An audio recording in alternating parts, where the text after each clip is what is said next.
So here is the number one trick to manifesting money when you're broke. I was broke for 25 long freaking years. Longer than that. I was broke. I was broke up until 3 years ago, up until the age of 45. And sis, I tried everything you can imagine until I discovered this. Nothing was working until I did this. I learned how the universe works. I learned how the law of attraction and the law of vibration works. And I started to implement those things into my life. I didn't focus on money. I didn't focus on the lack of money. I didn't focus on the bills, none of that. I focused on the law of attraction and learning how the universe brings things to us that we desire. So the trick is that you have to learn how to vibrate on the frequency of money. Until you get a little bit deeper into this, just do this one thing, simple. Stay in gratitude as much as possible. Truly in gratitude, meaning that you are elevating your emotions, that you are so grateful for what you have and for what's to come. When I tell you that gratitude vibrates the highest, it is the highest vibrational frequency, and that's where money, abundance, and wealth resides. So stay in gratitude as much as you can. Write your gratitude at night, write your gratitude in the morning, and say thank you all day, and watch that abundance and wealth come into your life.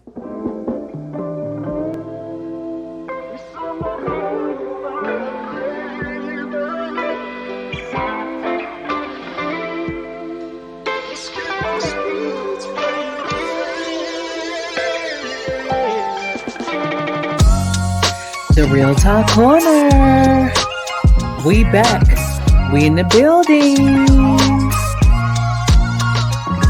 As I walk through the valley of the shadow of death, fighting my way through the darkness where the wicked don't rest. Conscious aware, truth I dare, shield tied to my chest. My tenacity gon' put these motherfuckers to the test. Vibrations of fire, alchemist of desire. I stay manifesting shit, even when I am tired. You could call me a mason, by the bricks I be laying, but you'll never call me lazy, cause my vibes they devastating. In a league of my own, spitting real talk energy. I know a little something about a thing called synergy. Destined so ready to grow with sending messages awakening. Listen up, cause we about to set your mind, body, and soul free.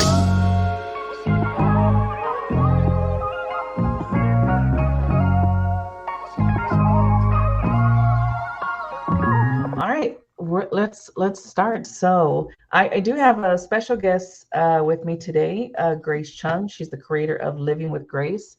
I will have her link, of course, in the description, so you guys can go check out her TikTok. But just for the people who don't know you, I've had you on the show, I think 2 times already, right? Three? This will be my 3rd time. So yeah, welcome back. I love having conversations with you. So I definitely love when we get back and just kind of talk about some things, which actually today we're going to talk about manifestation. So we're going to be talking about manifestation, law of attraction things. So it's kind of a cool topic. But for the people who don't know about you, just kind of let them know what you do and more about so I was born with the name Esther, and it's a great name, but my middle name actually translates to grace. And well, technically it actually translates to grace and favor, but walking around with the name favor is a little different. So, but I like the name Grace. And my whole life, I say that like my previous, I guess, iteration, I was encouraging Esther, and it was about encouraging myself and others, right? And I kind of joked that that was the first half of my life, but I actually think it's the first third of my life because I think about living to 120. And since 3 is my magic number, so I'll just say it's the first third of my life. So the first third of my life was about encouraging Esther and becoming who I'm supposed to be, you know? And now I'm in the phase of I just want to live with grace and like it's I don't know. Ever since I changed it, it's like everywhere I see it's like have grace for yourself, live with grace. And one of the things that I saw somewhere was to remember to have grace for yourself and compassion and empathy. Those are actually my initials. Oh shit. Yeah, because it was Esther Grace Chung, and I always forgot to have empathy for myself. But I'm like working towards grace and compassion. And somebody goes, "Oh yeah, and empathy," and I was like, "Oh yeah, forget that." But it's like I don't know. I guess it's kind of like my life lessons were built into my initials. Really? That I like that. You Um, know, so that's what I've been working on. And so I decided to more live with Grace. And, you know, people are always like, should we call you Esther or should we call you Grace? I'm like, look, I still answer to both. And I still sometimes, I still refer to myself as Esther because it's not like that easy. Because I'm, you know, you go 44 years of your life and you're like, I'm going to change my name.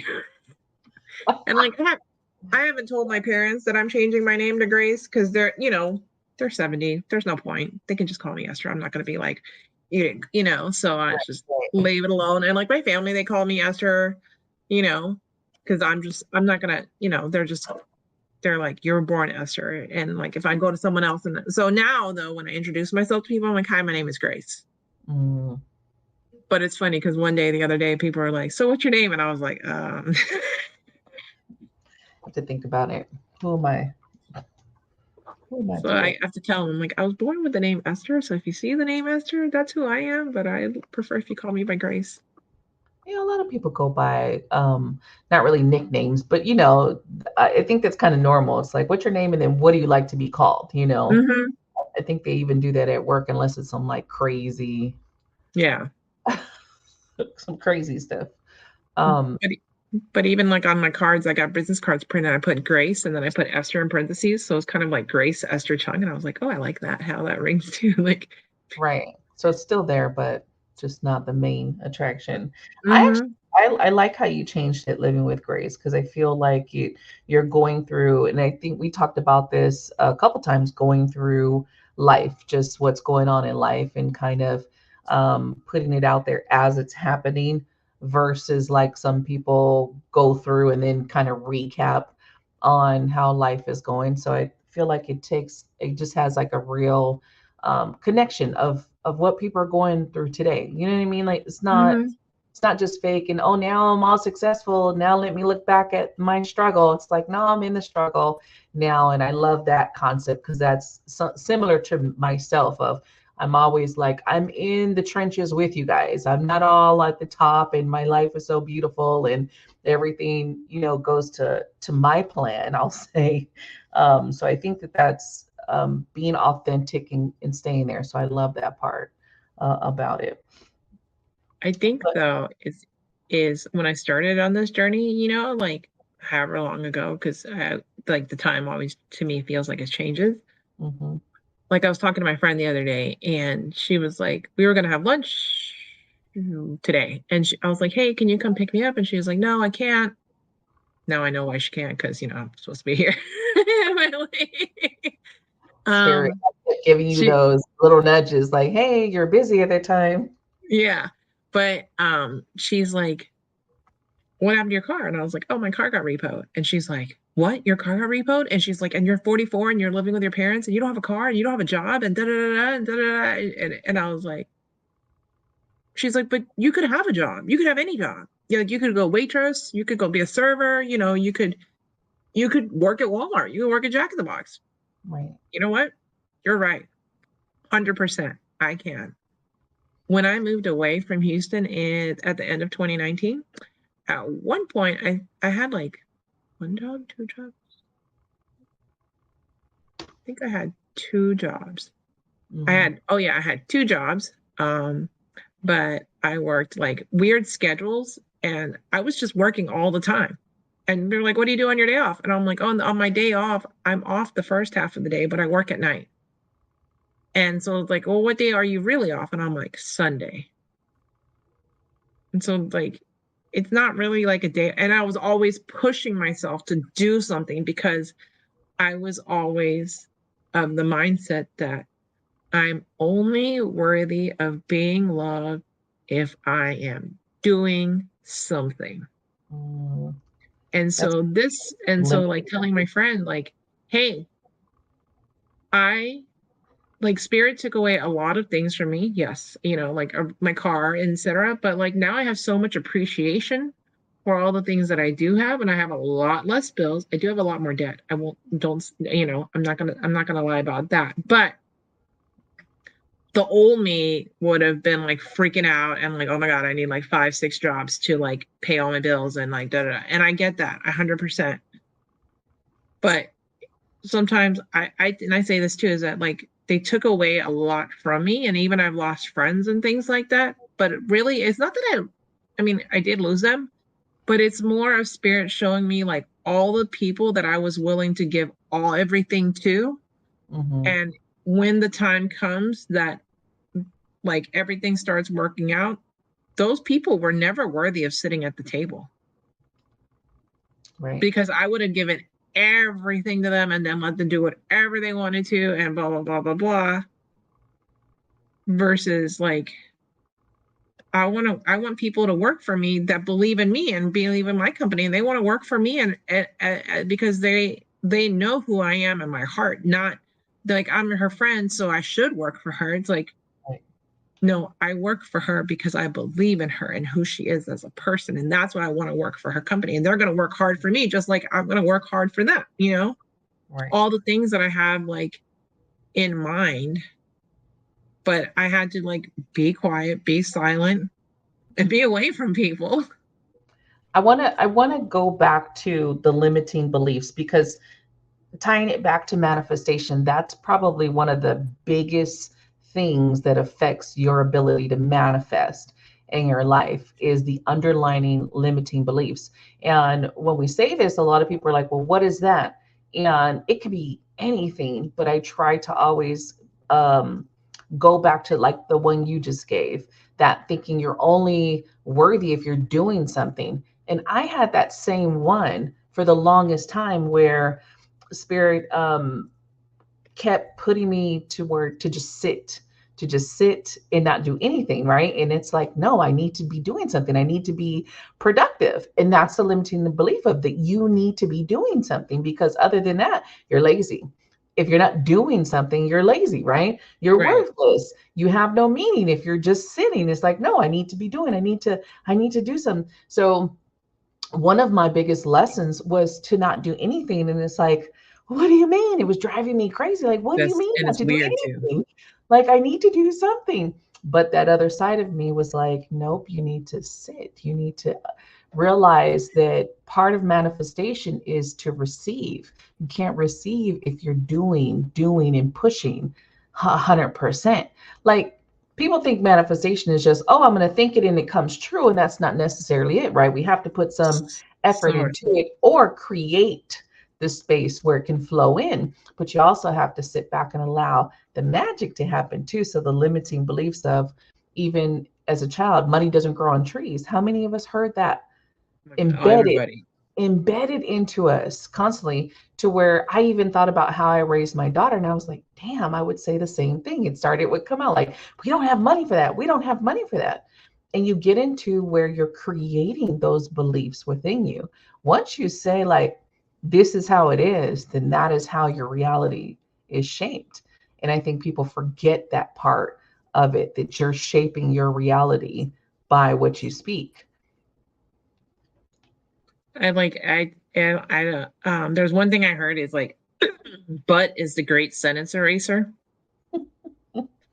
Like, everything about, so I used to work in customer service, and people are like, what's customer service? I'm like, dude, customer service is just waiting for the but calls. And people are like, what? And people call and they're like, oh my God, I love your company. I love your product. Everyone's been so great. Da, da, da, da, da, da, da, da. And I'm like, come on. Where's the but? Where's the but? And they're like, and I'm like, but, and I'm like, finally, what's the but? Because you're not calling, you didn't wait in line for customer service to tell me that everything was great. Nobody ever does that. I think I got one call like that one time. Right. Maybe one out of like the thousands. But it's always like waiting for the but, like, but that's what it is. But like, it's just life. Like, but like, and so instead of saying but now, I work on saying however. I like that. Okay, that. so like, however, the other thing I work on is saying, instead of saying trying, I'm doing. Definitely. That's a huge one to take out. I used to say try all the time. And this is years ago of working on this, but it took the time and practice to really catch myself when I'm saying it. Like, no, I'm not trying. I'm actually doing it. You're doing it. yet, but I'm doing it. And those are the things to catch the wording, because you, regardless to if you're into witchy shit or not, your words are still like spells. What you say, you create. And we dumb ourselves down and we don't realize how powerful our words are. So our words are speaking out there to the universe of what we want, right? And so it's that sit back and go, okay, now let me really become aware of what I say. And that was a big one. Stop saying try, because you're not trying. Another one was stop saying I'll be good when this happens. I'll be happy when I get here. I'll be good when whatever is the end result. And that was a big one to take out of my vocabulary, because I kept putting my happiness at the end of wherever I was going instead Why of, can't you? Yeah, why? Because the question is, why can't you be happy now? Like, right. when I talk about like spirit took everything away, like literally, like I got a deposit for $11 yesterday. I was so pumped. I was like, oh my God, I got $11. And granted, it was money from my tax refund. And Right. I just had forgotten about it. And I was like, oh, I'll get it at some point, whenever I get it. And then I got it and I was like, oh, I got $11 today. And I wrote about it in my gratitude journal. Like, I got $11 today. And then like somebody sent me $20 yesterday. I was like, yay. Versus Right. before, I would have been like, thanks.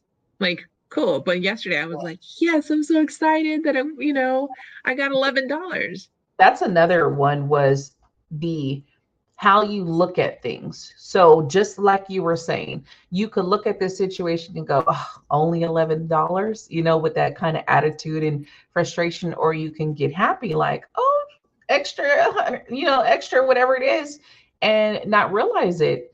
And this is the problem when we look at manifestation, because we are actually bringing negative energy into it instead of looking at it as a positive.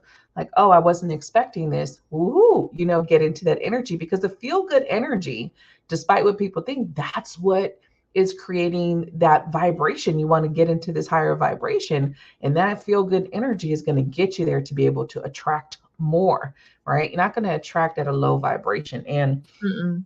I think people aren't really, of course, knowledgeable into what vibration means and how we're energy beings, right? And how that affects. But just if you're starting and this is new for you, just think of yourself as that. You're a magnet. But what kind of magnet are you? Am I the negative magnet that's pulling in all the negativity, that everything I see, I'm like, I have a negative response to? Or am I at the point where I'm pulling in and I can look at everything with that shining light at the end of it, right? Yeah. Because No, even when so you said spirit took everything from you, right? You can look at it like, damn, my whole life is changed. But what I want to put out there and just have us remember is that we say what we want and what we don't want, right?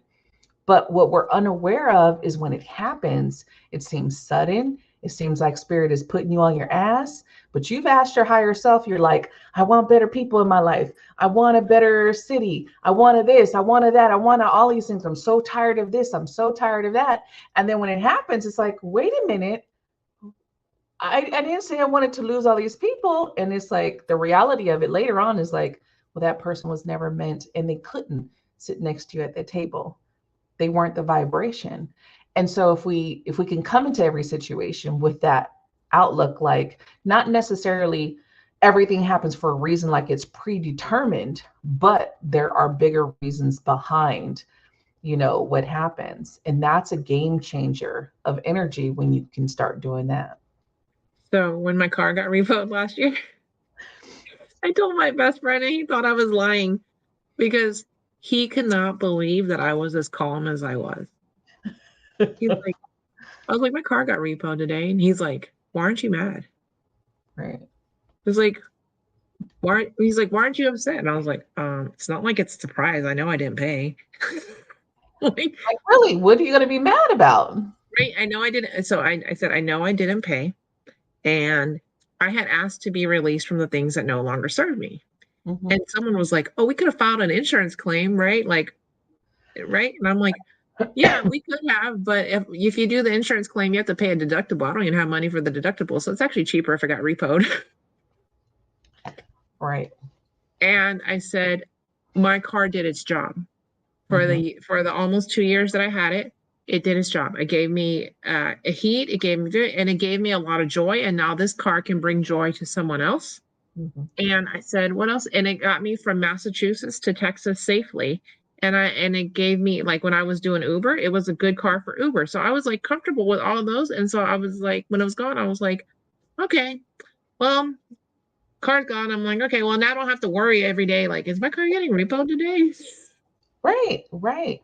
And you think about it like, oh shit, but you asked, you said, take away the things that no longer serve you. And people like trip out on this, but you get fired from a job. It's because that job wasn't serving you anymore. You're like, well, wait a minute, I can't pay my fucking bills. But it's like not necessarily that you can't get a job. You need to figure out where you're being called to, Mm-hmm. because this isn't it anymore. And you asked it, you put it up into the universe that you wanted the universe to go ahead and strip you. And your higher self, when we say spirit, depending on what you believe, because everyone has the different belief systems, but your higher self is that one cracking the whip and making shit happen. So you're like, oh, Mm-hmm. I want this, and the higher self's like, all right, universe, let's get it cracking for her. And so when it You could happens, get in, you're like, it almost happened to me in 2019, and I was so like, I need more money. I need more money. And I was still working in healthcare, and I was literally paycheck to paycheck. And my car almost got repoed. And literally my time there, the biggest lesson was to let go of what I think I need, right? Because a car, yeah, is great, right? And it can get me to point A, B, but the stress that I'm putting on myself of what I think I need. So I literally was just like, I'm going to crash and burn, and my whole life is going to be ruined, right? And then that's when I went into my spiritual path at that same time. And it was like, Spirit is like, see, we were showing you that here goes where you're going into, that actually is going to be beneficial, because I didn't walk into any of this thinking I was going to make a career out of it, right? So it was one of those things like, oh shit.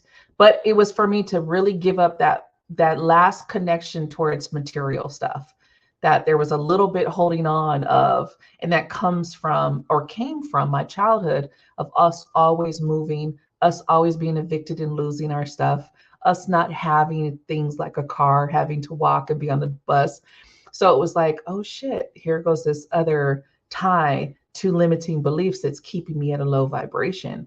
And so when we're looking at it, we're like, man, life is rough right now. But if you got to take it a step back and look at it and say, okay, why did I get here? And what did I ask for to get here? Because we swear we didn't ask for it, right? We swear we didn't do anything. I didn't do anything to get into this situation. And it's like, okay, maybe you're I did. you're like, maybe I was like at work and I was like, God, please help me. Please help me get out of this situation. And then God helps you and you're like, wait, hold on, hold me. That's not how I want I it, didn't ask it like that. I didn't want it like that. I didn't And then want it to the other happen like thing that. is the surrender of the control, Right, because we're all like, well, we only want it to happen this way.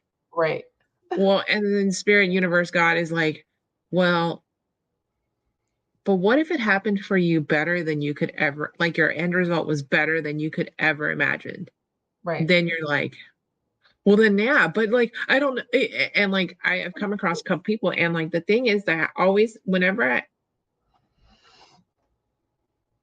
you're always on the right path. You are always on the right path. You have to know that, because you're not, if you're on the wrong path, that means you're dead. That's it. You're either on the right path or you're dead. There's no Right. two options about that, in my opinion. Yeah. If you're not on the right path, you're dead.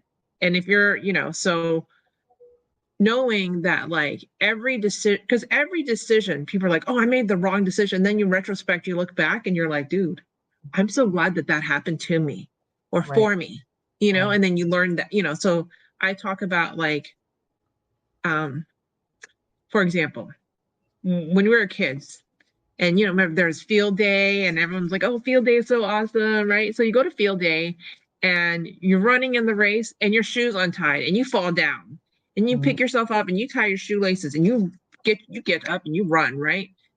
And you come in third place and everyone's always like, dude, you came in third place. No one ever tells you, like, but like, and then you're like, okay. And then you like grow up and then you're like, huh, I fell down and you look back and you're like, oh, that was a learning experience for me. Instead, I could have, blah, blah, blah. I look back on it and you're like, oh, actually from there, I learned that if I make sure my shoelaces are tied before my race, I can get to second place and get the first place and blah, blah, blah.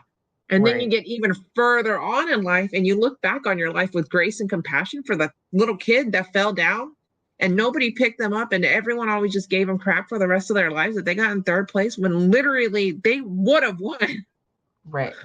If they hadn't had to stop. And that kid actually did better than anyone else because nobody else fell and picked themselves up and went, though everybody else just kept running.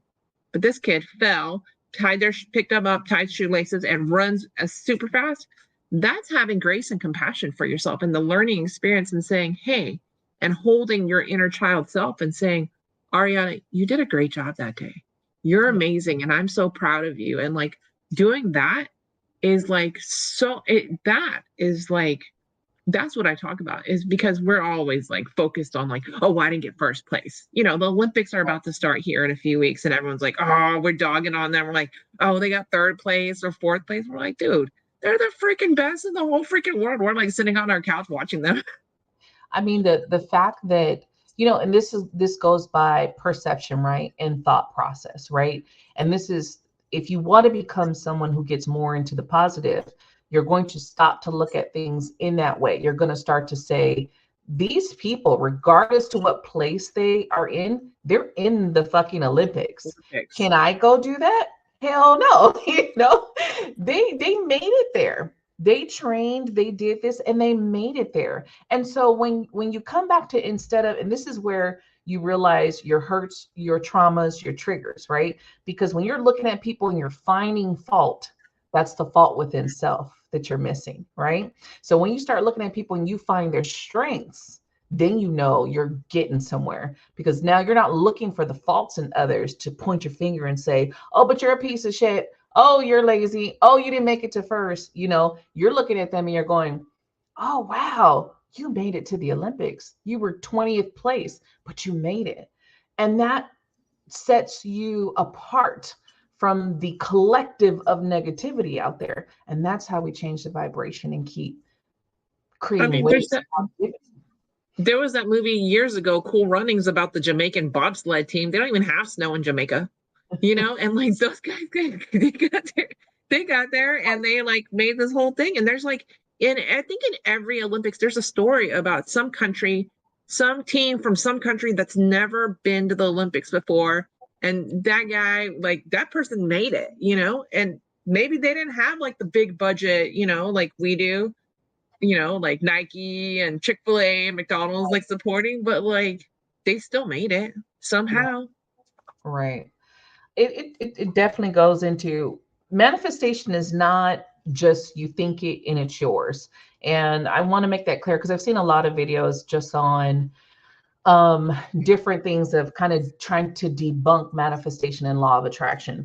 And a lot of people have this concept thinking you just think it and it's yours. And that's not necessarily true, because necessarily is what somebody else has, because that's mostly what people are looking at, right? So-and-so has this, I want that, right?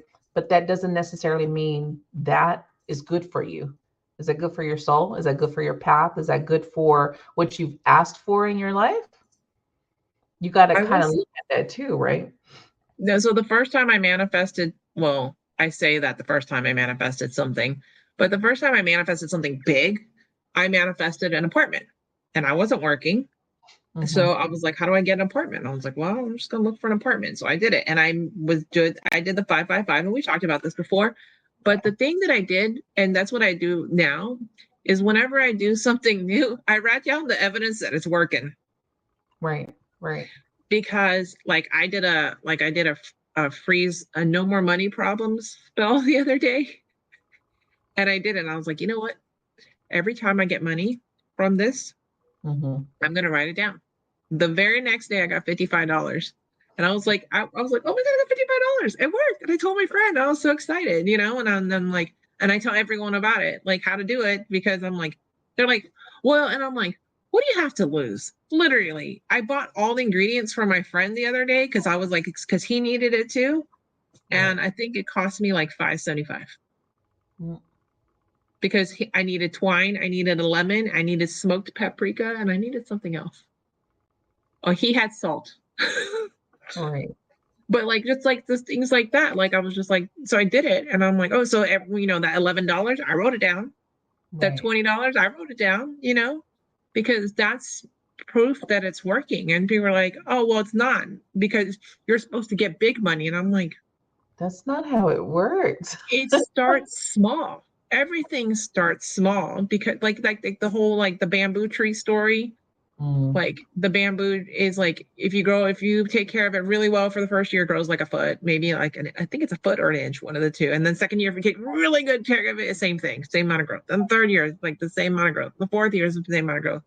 And the fifth year, you're like, man, I'm fucking tired of taking care of the stupid bamboo. It's not growing. And the thing shoots up like 50, 60 feet in the air, but it had to grow the roots for the foundation to Yep. be able to support it so it doesn't fall over.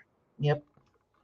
Yeah. I And it's think just, that's probably the perfect analogy to give whenever you're thinking about what manifestation is.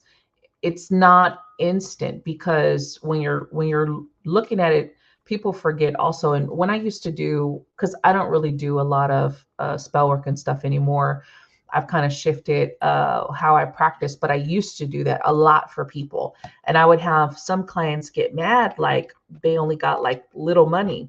And it was like, did you think you were just going to get $1 million from this? You have to have the avenues for it to flow in. Okay. If you don't have any avenues for it to flow in, it can't magically flow in. There has to be that flow. When we talk about flow, money is currency, right? It's flowing. You have to give the avenues for it to come in.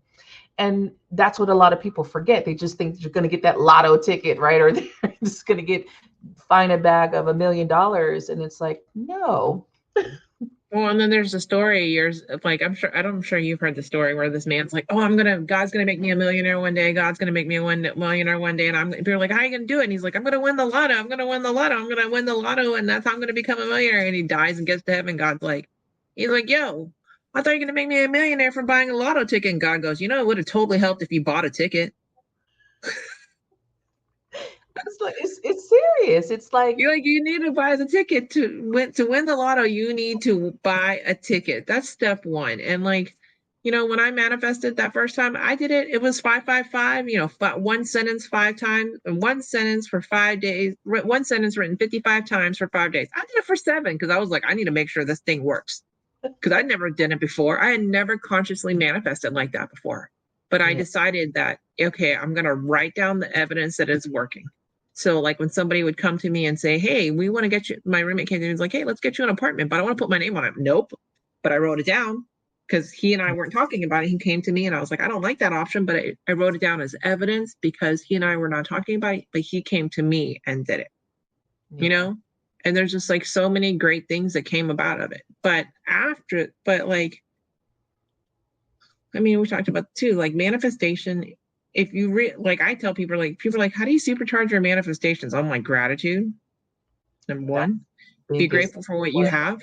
Yeah. Because like, I'm grateful, like in my house, like I'm grateful that I have a house. I'm grateful that I have 2 bedrooms. I'm not going to be stuck in just my bedroom. I can come to this room and Mhm. like talk to you. And this is where my computer, like my work stuff is set up, you know?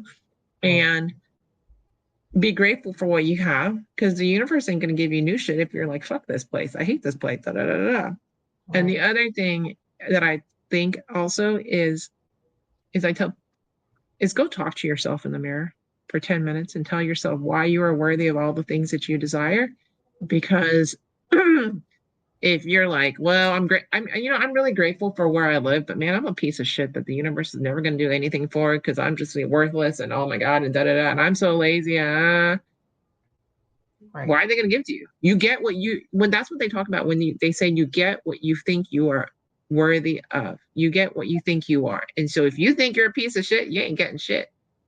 But if you're like, I'm the most abundant, compassionate, caring, wonderful person, and I am talented and right. You will get it. I got a card one day. I want to talk about that because that goes and ties into what law of attraction we are the magnets, right?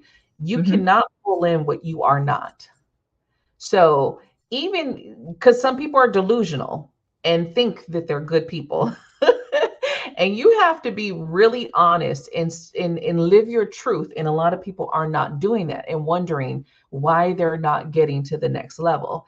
And narcissists think they're good people. It's rough to look in that mirror and be like, oh, wait a minute, I'm not as good as I thought I was. Right. And there's this one little meme that came across, and me and my daughter were watching, because my daughter would always come to me when she was younger. Probably up until the last couple of years, she would always periodically come to me and she would say, Mom, who would you save? If there's one person or there's a group of people, who would you save? And I would be like, wow, that's pretty rough to have to make that decision on who I would save. But I would always be like, you know what? Most likely I'm going to save the group of people over the one person. And she would just be so hurt. Like, how could you, hurt this other person, this, that, and the third? And I'm like, well, if you had to look at it of who you're going to save, then the group of people, it's more to save over here, right? That was my thought process. So we get later and later on, and she comes back with that. But now it's like, who would you save, me or the group? And I'm like, you.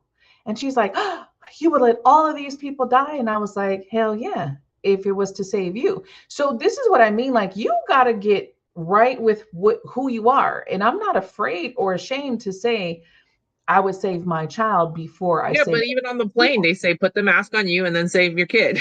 Right. And so it's, if people, but see, this is where we have to get the truth of ourselves, not walk around and portray to be something that you're not. I can say that I have, there's nothing inside me that says I feel bad. I wouldn't feel bad. I wouldn't blink to save my kid, to save my family. Most people wouldn't blink to save their family over a stranger. So this is why you have to get very truthful and honest about the person you are. And when people are like, oh, I'm a good person, why are these things happening to me? You get what you put out into the world in one way or another. It comes back to you. So even if you feel, and not everything bad, because again, we just talked about some things that happen that we feel are bad, but it's actually the universe creating space for better, right? And I'm not saying everything, but there are a lot of things that come in that you're getting because of what you give into this world. And I used to say thing like, people say, oh, I'm so sick of liars, right? I hate people always lying. And I would go, okay, you always get liars that are coming into your life. Do you tell the truth all the time? Yes, I'm honest. I was like, okay, so when the bill collectors call you, you're truthful to them? So when you're sick and take a day off, were you truthful of that you were really ill? So when you start breaking down even this, there's no such thing as a white lie, you guys. Lie is a lie. A lie is a lie. Even a lie on mission is a lie. A lie is a lie. Even when you're like, you think you have a good cause and you think you can justify it, a lie is a lie.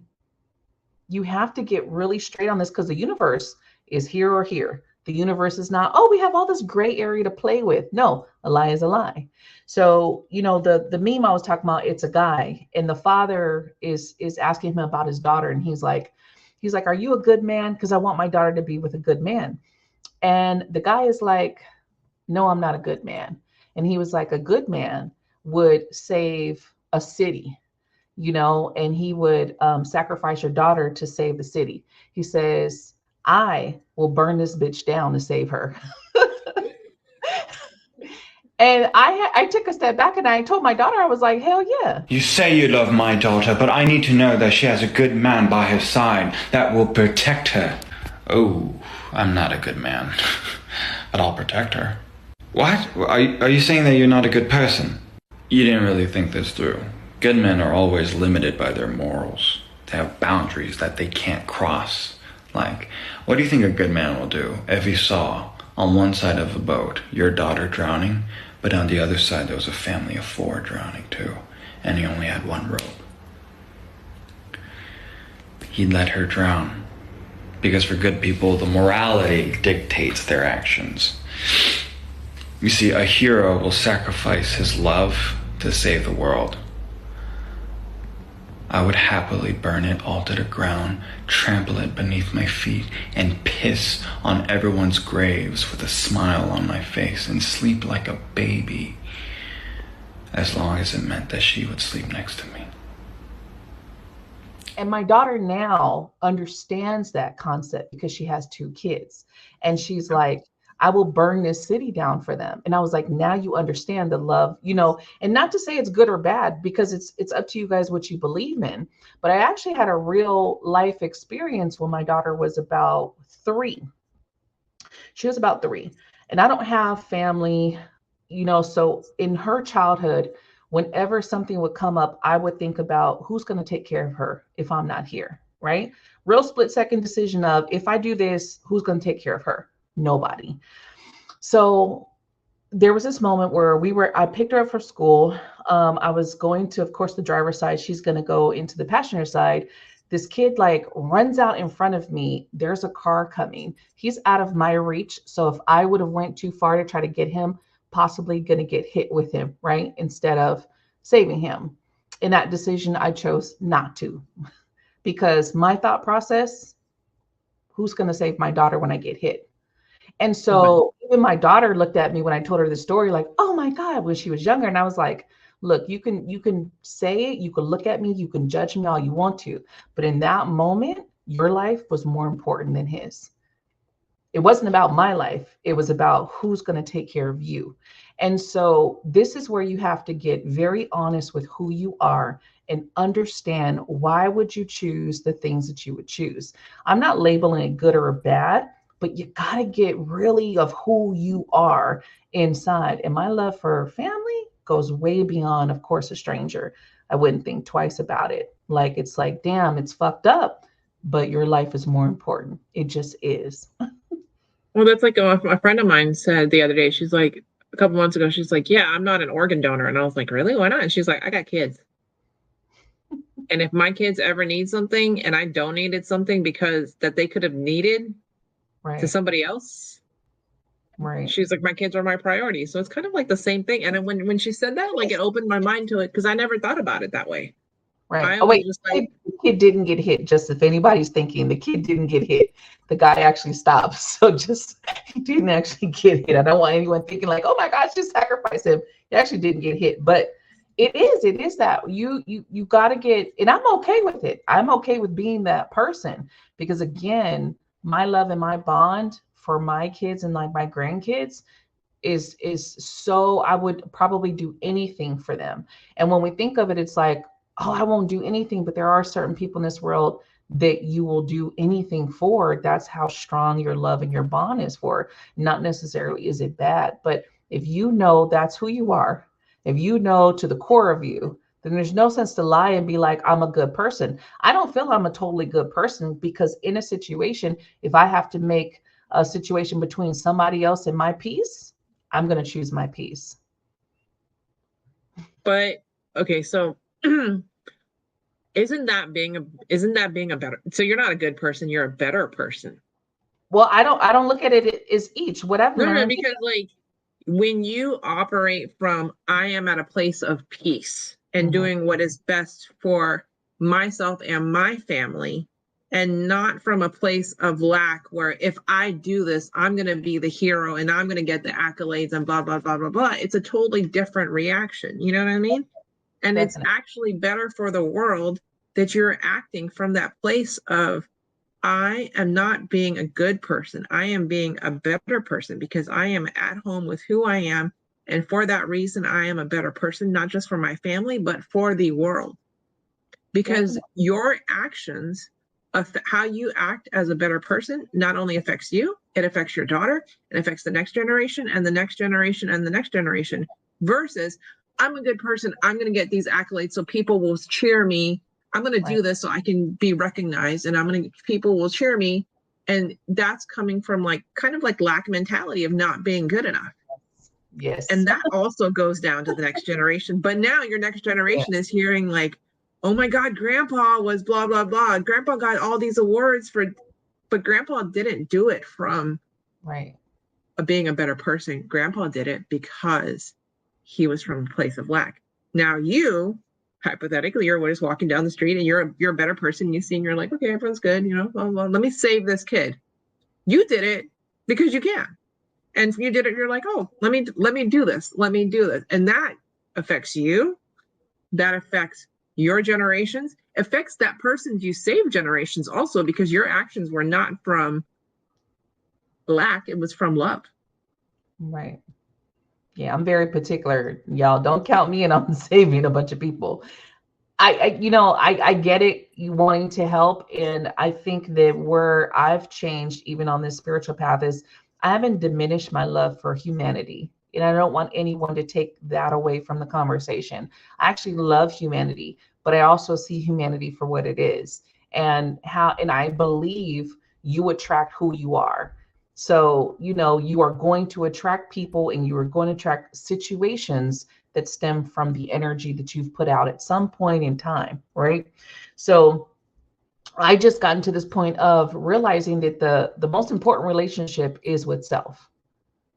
And I was a horrible friend to myself for like damn near 40 years.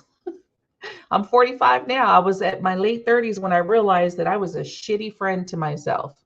I gave loyalty and love and grace and compassion and understanding to everyone else except me. And so for the past, like, what, 6 years it's been, or probably, yeah, about 6 years, I have been working on me being the soul of the priority. And that came with having to just shut people out. That had to me put my stuff first and everybody else's emergencies to the secondary. It had to put up those boundaries. And people hate when we talk about it, but I teach selfishness because of the fact that without it, all you do is keep giving. Even when I came to the spiritual path, I was giving more. I need to save everyone, and I got to heal everyone, and I got to, bring everybody in. And I'm, this savior complex. And then when it got too draining and too many people are latched onto you, you're like, wait a minute, I'm basically doing the same shit. It's just at a greater scale of giving, giving, giving, giving, giving. So what is that really doing? Is that really creating the life that I want? Is that really putting me at the place of where my ultimate happiness and goals? Am I really taking care of myself, or am I still just found other people to give and do for instead of paying attention to me, right? And so that's what you go back. You always go back to, all right, what am I doing in this moment? And am I really being who I want in this life? If I'm telling you, you need to do this and have fun, but I'm over here like, wait a minute, when's the last time I did anything fun? When's the last time I read the book that I wanted to read? When's the last time, I did this, that, and the third? When you start looking at those things, you're going to be like, wait a minute, I'm not who I want to be in this life. So when we talk about money, manifestation could go to so many different levels, whether it's friends, family, and yeah, we can't really change our family, but you can create family. Because I have people that aren't blood related, they're more family than people that I share the blood with, right? So you can create this. And so when we look at even on wealth, am I portraying this? And I'm not talking about just going out and spending money, right? I'm talking about, do you feel that you are the equivalent to the money you're bringing in, right? Do you feel, and when we talk about worthy, right? The value that I put on money, do I value myself in that same way?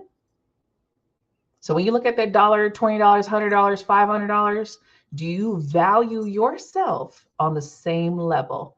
When you're looking at that Chanel perfume or that Birkin bag, do you value yourself at the same level that you value that? Most people don't. Mm-mm. Most people are going to treat that fucking Birkin bag way better than they treat themselves. Well, it's like when you're saying like you weren't a friend to yourself, I'm like, shit, I didn't need enemies. I was my own enemy. I hated myself. biggest one. So when we really look at, are you what you want? This is why you're not manifesting.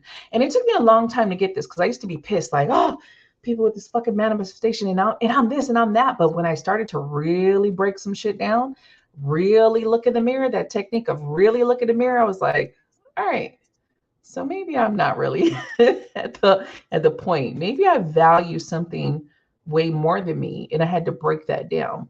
So I don't live in a place of, I don't have money, and scarcity probably was my biggest limiting belief to break because of my childhood. So that was one of the biggest ones. Do I really feel like I deserve? And I've always been okay. There's not a moment, even through all of the stuff that I've gone through, there hasn't been a moment that I'm not okay. There hasn't been a moment that I didn't make it out of whatever situation. So I've been proven time and time again, the spirit is real and they got my back. Why do I keep questioning it? That was like the main question. Like, why do I keep questioning it? Well, for me, I can say that I question it because like the way that we're conditioned to believe is like you're not successful unless Right. you have thousands of dollars in the bank. Right. And eventually you will get to successful where you will have thousands and millions of dollars in the bank, and that's fine. But you still have to work on those beliefs and taking Right. those beliefs. Like I tell people all the time, like if I ask you permission, if I'm gonna like, hey, will you do a reading for me? Someone, if I want a good reading, I give that person permission. Right. People are like, what do you mean you give them permission? I'm like, my inner child has to feel safe. And if my inner child does not feel safe, there is no point. And they're like, Right. what? And I'm like, they're like, oh, you have walls around your heart? I'm like, bitch, walls are for amateurs. I got fortresses and castles and moats with crocodiles. Like Dragons and warriors. dragons. I do have dragons, but like, you know what I mean? Like I got all of that. And Yeah. y'all talking about like, oh, you got walls. I'm like, yeah, that's kid shit, you know? But like giving people permission. And so like even when I give people readings, I'm like, I'm like, I'm an approved reader now, officially. But like I said to the group yesterday when I was testing, I was like, hey, I need you guys to give me permission. And they're Right. like, wait, what? They're like, that's totally different from anybody. I'm like, yeah, but I'm different. And so what works for me, I'm sharing with others because it might work for them also. So like, I don't know if I've told you this, but like, let's say if I was going to give you Reiki, for example, whenever I give Reiki to someone, I ask their permission 3 times. And people are like, why do you ask your permission? Like Ariana came to you and said, hey, Esther, I want Reiki. Yeah. Big Ariana came to me. Adult Ariana came to me. Right. But nobody asked inner child Ariana if she wanted it. She probably does, but you know, right. So I ask, and so I say that the first time my inner child hears it, the second time she listens, and the third time she really understands. And so if I said to you, like my inner child's favorite food is ice cream. So if I say to inner child, hey, you want to go get ice cream? She's like, yes. And the second time it's like, hey, do you want to go get ice cream? She's like, yes. And the third time it's like, do you want to go get, I'm like, God, you take me to the car already. I want ice cream. And it's about that enthusiastic consent. And I remember I gave Reiki to one of my coworkers one time, and we were at work and we just went upstairs and she like laid on some chairs as we made like a table. And she said, she was like, her inner child was like, my inner child or her inner child, one of us was like, help me. Help me. And so she was like, oh, okay, help me. And so I can't do this, but I need you to help me help you. Right. And so that's where if your inner child does not feel safe, like you can only get so far. Like you might get past the wall, but you ain't gonna get past the moat. I love that you brought that up because it is so true. And I'm also probably one of the people that would say the same thing, like, let me know that you want this. I've really seen it doing the quantum in past life regressions now. So in those sessions, we do repeat it. I have your permission. You know, that is something that we say, do I have your permission? Even when we're going into after the past lives part, and we're going in to speak to your higher self, we say that again, do I have your permission to speak to the higher self? You know, and we do that because of those things. And I've had clients that can't fully get through and go into the deeper hypnosis because they're not safe. And it's not because, okay, you're a bad person. It's that they have to feel safe. And they have those layers that have to be broken down. I say I'm the same way. I've done maybe four for myself when someone else is the facilitator. And I'm never truly down in the hypnosis because I still have those walls like, I don't know, what are you going to be messing with? What are you going to be tampering with? And What are you doing?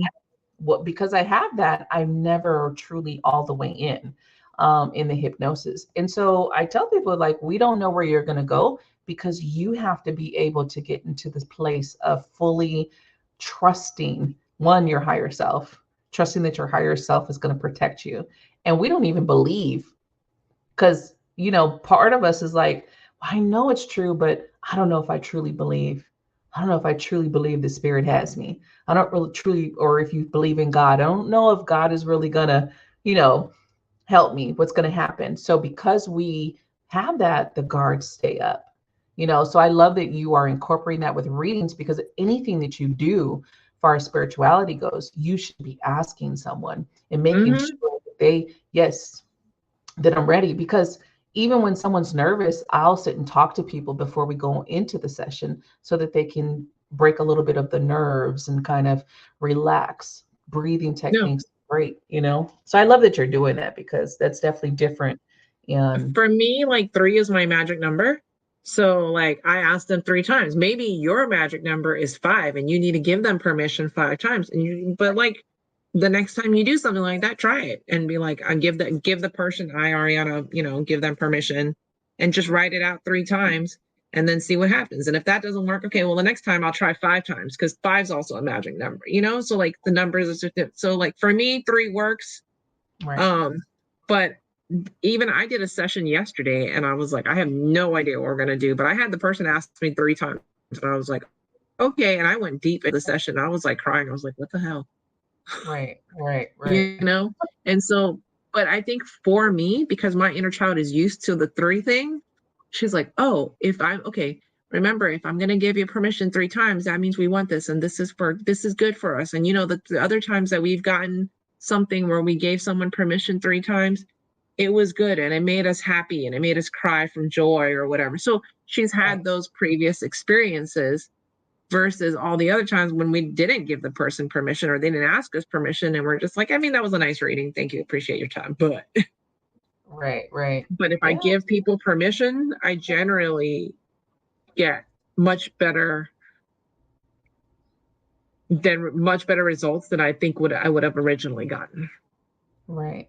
And everybody's different, you guys. So there's definitely it's a learning curve. You definitely with each person, all of this stuff is different. But I do believe trust and that safety between whoever you're working with has to be there. Otherwise, you're not going to get far in anything that you do because the trust is just not there. The blocks will be up there. And if your higher self, and I say this a lot, especially with tarot reading, because I still do tarot reading, but I'm phasing out of tarot because I want to do more of the healing. I love the healing and I love the therapy and talking with people. Actually, my sessions are more therapy now than even tarot when I do my one-on-ones because I like to talk through and then get people to talk with their higher self. That's probably one of my main things, and bringing the inner child out. That's the other one that I always do because I feel like that is where it's underlooked of dealing with a younger child and really checking into the younger versions of self. And I'm glad that you talk about that because that is, to me, one of the major things of how you're going to get through a lot of your childhood issues, especially the ones that are in the subconscious. Just by bringing the inner child out and asking them. Because how many times, if you were a child and no one asked you your opinion, no one asked you what you wanted, no one gave a shit about what you wanted. They just did what they did and you had to tag along in whatever it was, right?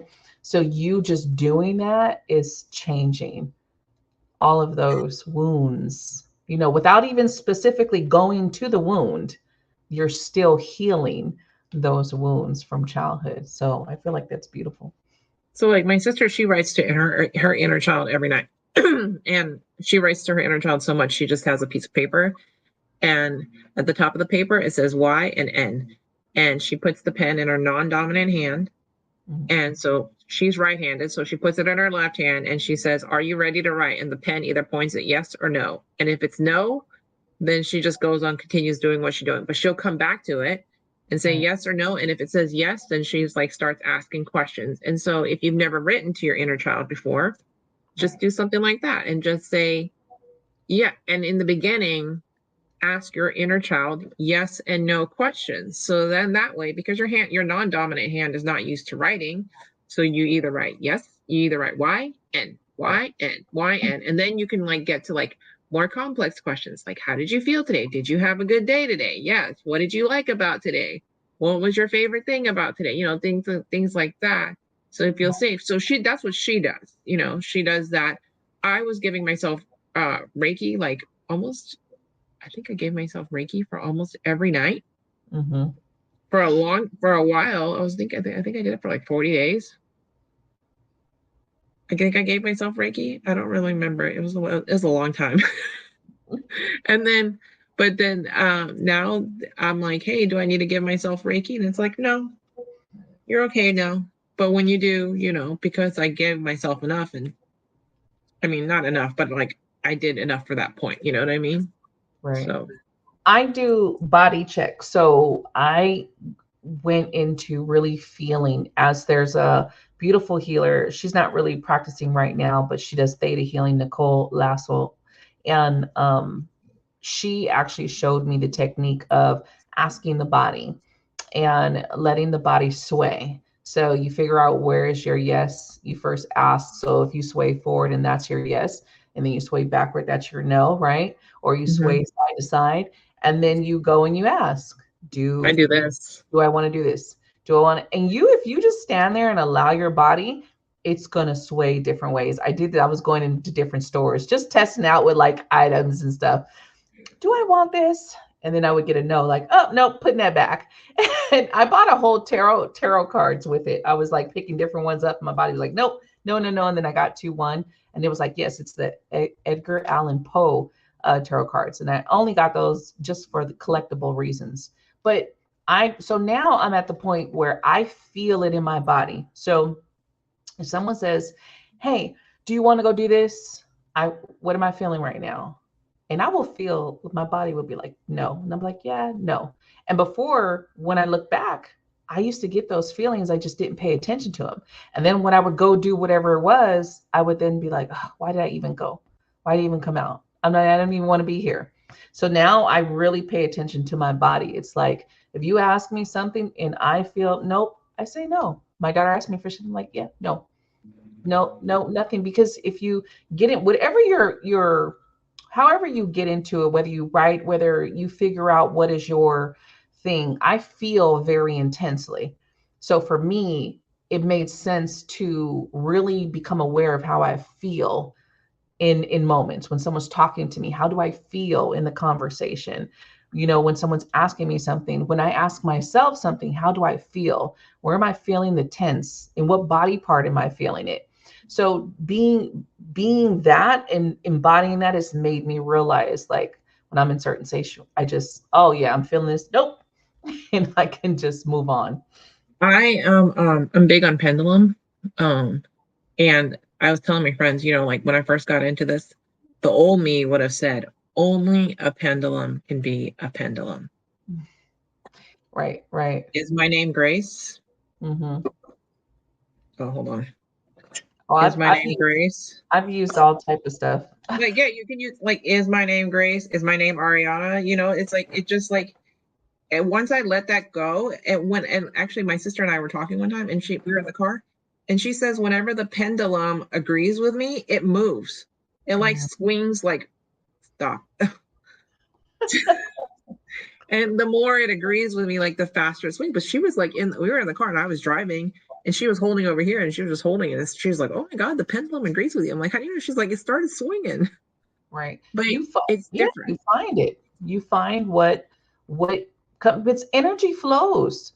Our energy flows wherever we want it to be, you know, and it's about you connecting to what is best for you. There's no right or wrong in this. It's just what speaks to you What is the best? And I used to use the pendulum for a lot of things, but I really wanted to get into my body. I really wanted to get into the feeling, sensation, because what if I don't have a pendulum? What if I don't have this? What if I don't have my tools? What if I don't have my bag of tricks? And you use this.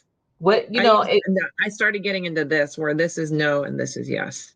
So yeah. that's worked but that's just a very recent development for me, because I'm like, I mean, I'll be in the store and I'll have my purse in my hand. My purse will start swinging. I'm like, oh, thanks. And I just. Yeah. So all of this stuff ties back into your manifestation and law of attraction, is really understanding and getting what works for you, what makes you feel good. The other part about it is perception of what life is supposed to be. What I feel is a wealthy, successful life is going to be so different from the next person. And so if you are waiting for your life to look like another person's life, you're doing it wrong. That's what's wrong with your manifestation. I say from experience, I had my own business. I still have my own business, but I had my spiritual business, crystal store, booming. And when I was making a certain amount of money, I got up into the 100,000s a year, and I realized that that's not where I wanted to be anymore. From making like 40,000 a year, bumping up, and then I realized all that time and work and effort, I was missing out on some of the things for me that are way more important, which is my family. My family has always been everything for me. My kiddos have always been everything for me. So it made me realize this is not really what I truly wanted. This is not really what I truly wanted out of my life. So I had to take a step back and say, I'm tired. I don't want to do this anymore. And when we talk about spirit, it's like, oh, okay, that's what you want. And then here comes the detour. Now I'm in a city where rent is way cheaper, than what I was paying in Florida. Okay. I live in a small town in Illinois. Chicago's like 3 hours away. And I realized that I just wanted some peace and quiet. And where am I? In a place where I can figure that out, to where I decided I want to go back to school. I've been talking about going back to school forever. Couldn't do that in Florida because I was doing so much that I was wearing 20 million hats to run my business, right? And even paying to outsource some of the stuff. But you have to show up, you have to keep doing. So I realized that that's not a wealthy, successful life for me, because to do those things, you are going to have to dedicate time and effort. There's no real thing of just overnight success. You're going to have to sacrifice. And it was just like, what do I want to sacrifice, and what feels good as a sacrifice? This doesn't feel good anymore. I don't like this. And so now I'm barely live.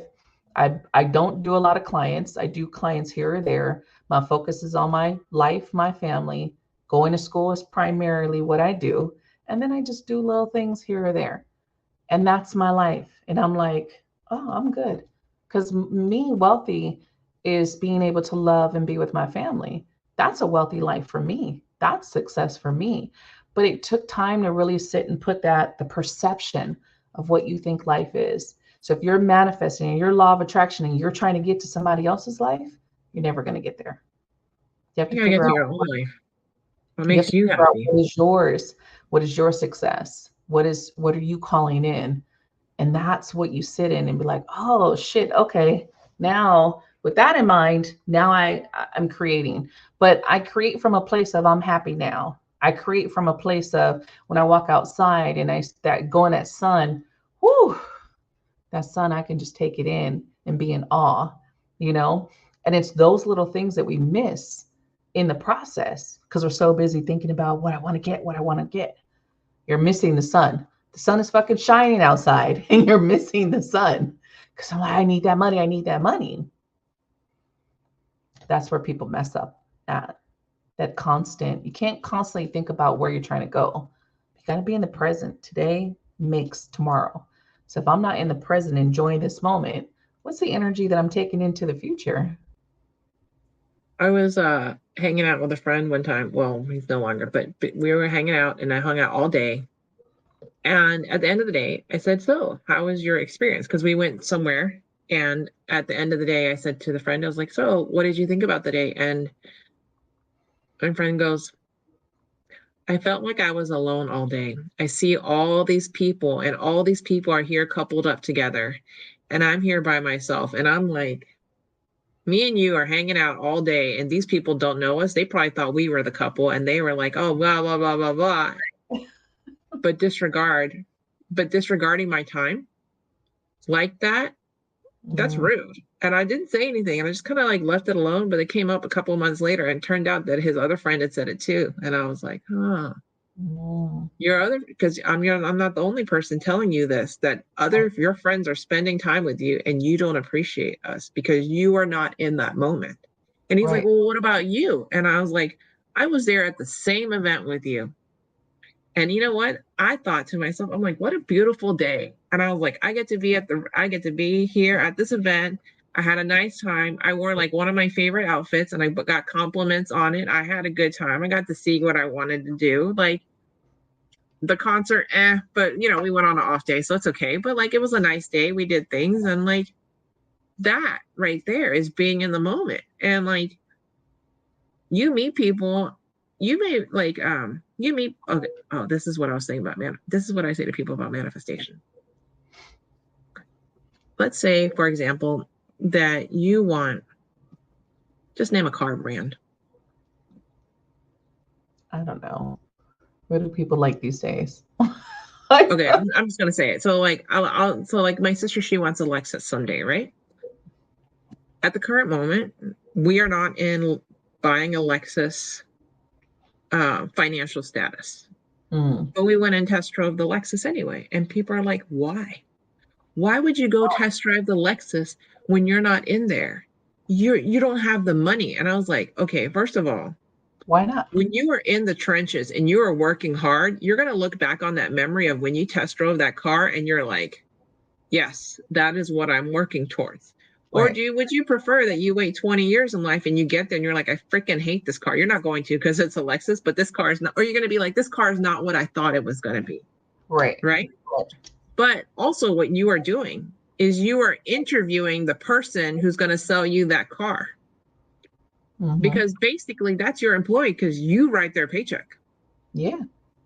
And if you don't like that person, you're not going to buy a car from them.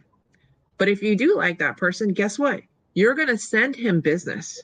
You're going to send him referrals. And guess what that's doing? That's writing his paycheck. So by the time you come to buy the person's car, they're like, well, it's about time you're here. You sent like 20 people to me to buy a car. Right. I want to tackle something onto what you just mentioned because it made me think of, you know, when I was younger, I always bought used cars, right? Used cars, something would always happen. And then boom, no used car. And then I remember even to the point of used car far as financing. So it would be someone else's shit that I'm financing, something would happen and I would be stuck. So I think it was it 2015, 2016, somewhere around there. My daughter got into a really bad accident with my car and it wasn't her fault. It was someone else's fault. But my car needed to get fixed. So I got a rental car. My insurance paid for a rental car. And it was the first time that I had really sat in a up-to-date new car. And I mean, with like the GPS, the navigation, and I was just like in awe, sitting in it like, oh, I feel rich. I feel wealthy. Oh my God, this feels really good. Now, mind you, I still was paying on the car and my plan was to pay off this used car, which I was so busy with that. But the feel of being in that new car started the process. How I felt in that car sitting in there. And I was like, oh, this is good. But I was like, no, I'm not ready for a new car, not ready for a new car. And then in 2018, that car that I had just paid off in that May of 2018, a couple months later in November, the engine went out, gone. I had just paid this car off after like 3 years, right? And so I'm like, man. So I go to, I have the same car now, Kia. I went in 2018 and I was like, I'm going to go get one of these used cars. I was looking at $15,000 cars, right? I'm like, I'm going to go get one of these used cars again.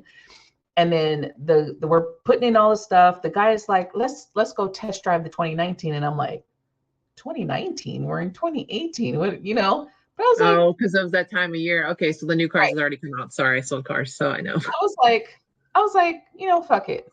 Let me go sit in the car and test drive it. And I get in and I'm like, that same feeling. It's like, oh my God. And he's like, how are you feeling? And we go around the block and I'm just in awe, loving it. I still didn't think I was going to get approved. Test driving it. I'm like, yeah, they're going to come and offer me some rinky-dink car. The guy says, he comes back and he's like, you're approved for the car. And I was like, wait, what?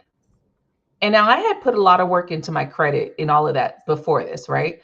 But he was like, yeah, you're approved. And I was just like in shock. Like, wait a minute, what? I get to drive off this lot in this car that has 12 miles on it? That you put some of the miles on. Right. It's like, you wait, took what? that car from single digit to double digit. But it's that thing of these little things that you do are creating the space for when you get to that point where now I'm ready, boom, here you go. Because if I wasn't ready and it wasn't time, I would have got denied. I wouldn't have got it. And that's where we look at what's meant to be will be. You got to be patient enough to go through there. But creating those moments, go test drive some cars. Yes, why not? There's no law against that. There's no law that says you can't go test drive cars. Go test drive salesperson, people ghost me all the time. People ghosted me all the time. All of them. See which one all of them. You're going to be like, wait a minute, I don't really like this car. It looked nice on the commercial, but you know what? I don't really like the inside.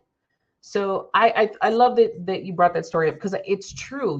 You're setting the tone for when it's time, and then you've created that energy, whether you know it or not. You've created that energy to now, boom, here goes that manifestation. Because you're going to be like, oh my God, I got an unexpected like $50,000. What are you doing? Like, I'm going to the car dealership. I'm going to get that car. Right.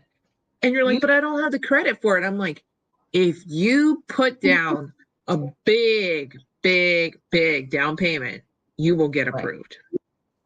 Right. And I'm going to tell you guys, I put $500 down on that car. I had $500 in cash. And this is where the truth is about, you got to, even if you don't believe it, when spirit's ready to show you, they're going to show you. And because I was like, man, I only got $500. I'm going in here. I'm going to get the little rinky dink of whatever, but I really was tired of not having a car. And then boom, spirit's like, nope, it's time. So you have to come to this place again, going back to, do I deserve this? Do I feel I'm worth? Because what you feel you're worth is what you get, right? So if I hadn't got to a place of where I was not where I'm at now as far as my worth, but I definitely had a sense of self-worth then, because I would have never gotten that car if I didn't. I wouldn't have been approved for that.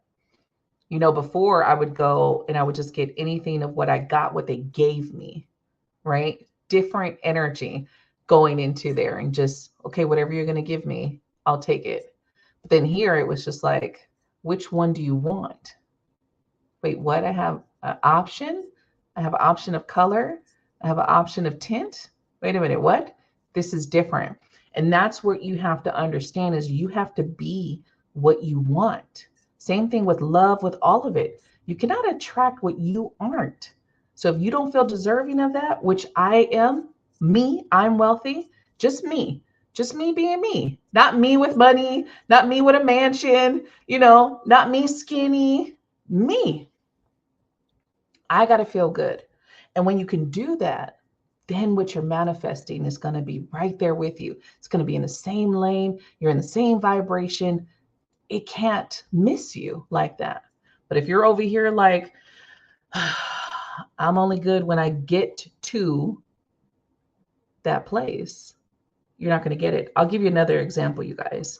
My daughter, we've been working on just her level of manifestation and believing, right? Because she's a skeptic. She's a skeptic on everything.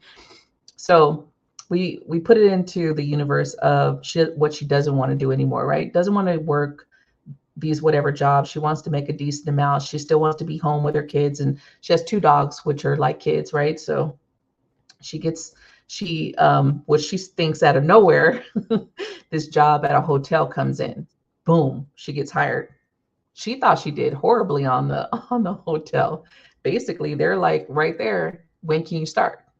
Boom, she's in, right?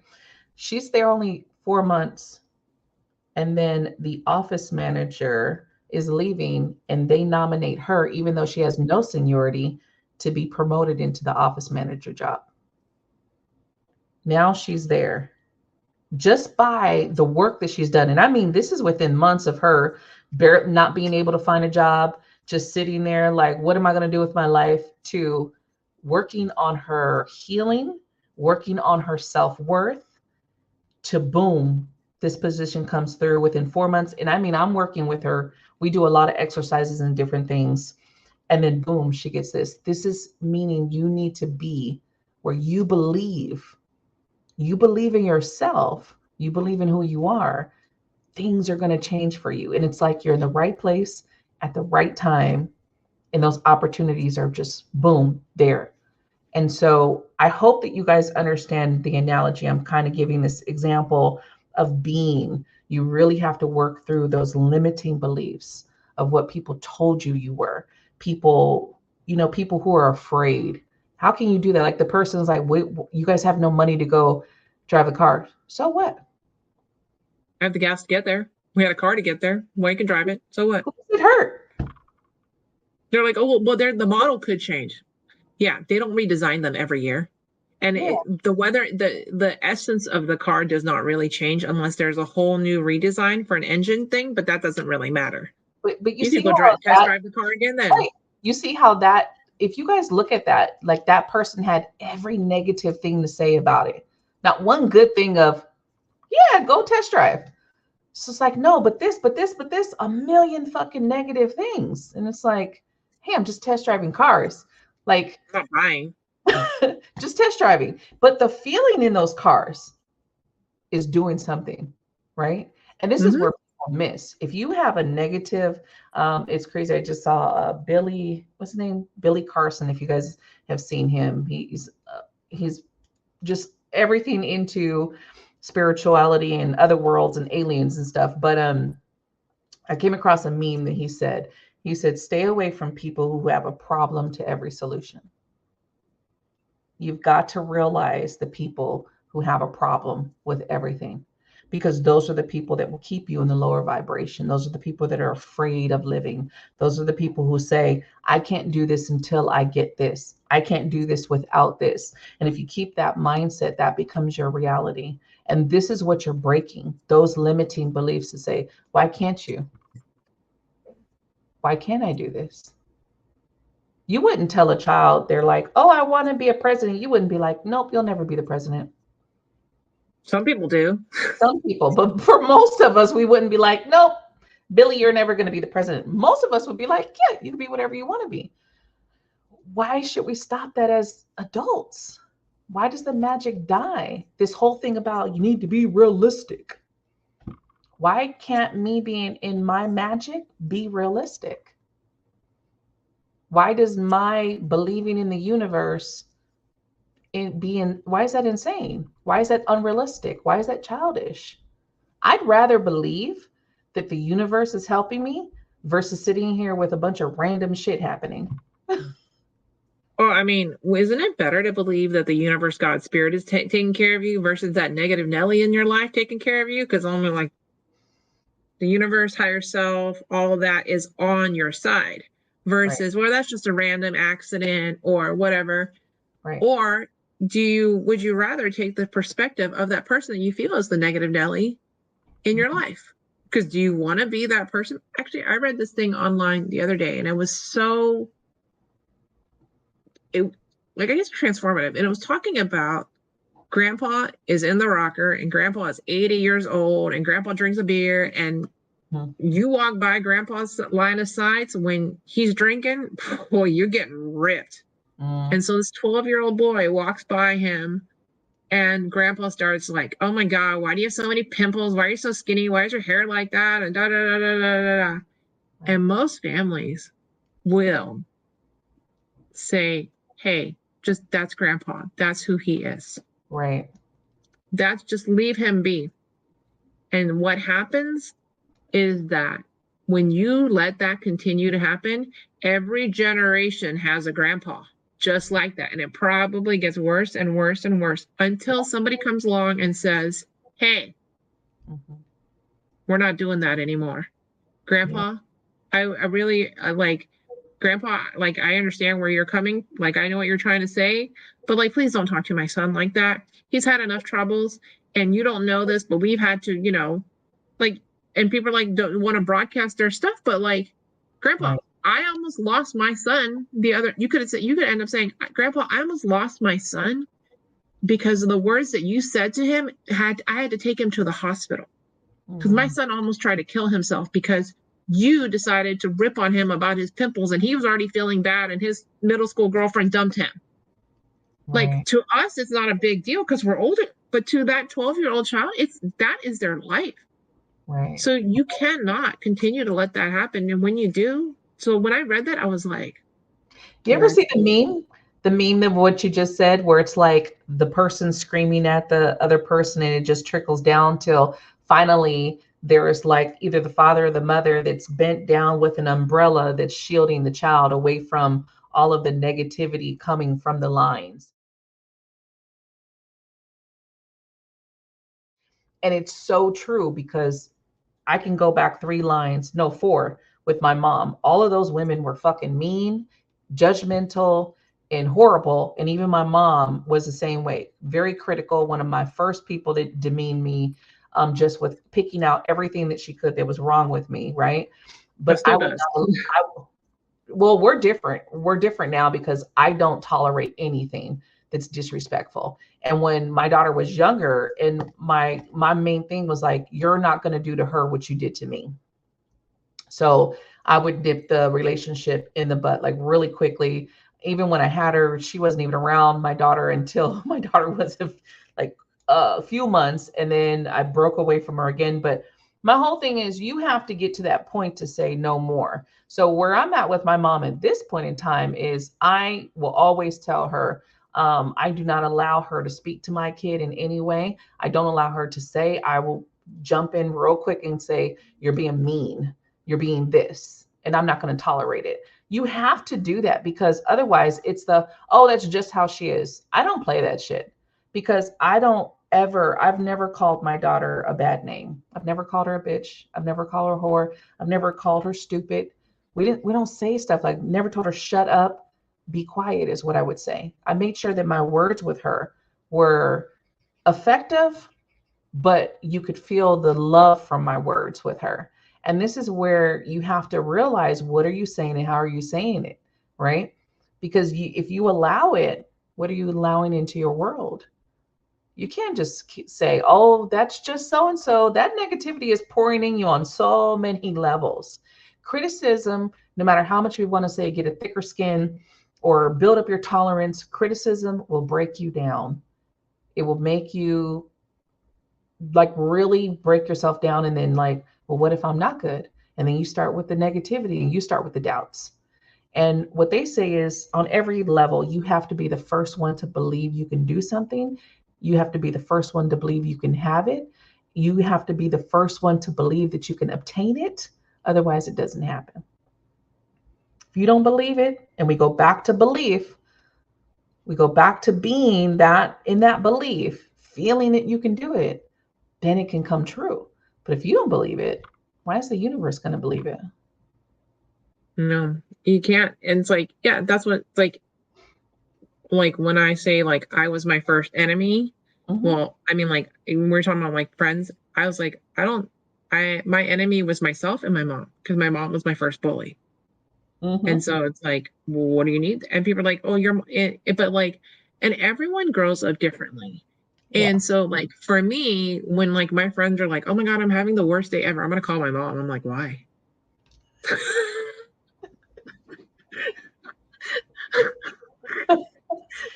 This is it's sad, but it's true. Like there's a lot of us that can relate to this conversation though. There are a lot of us who have mother issues that could be like, yeah, I agree with that.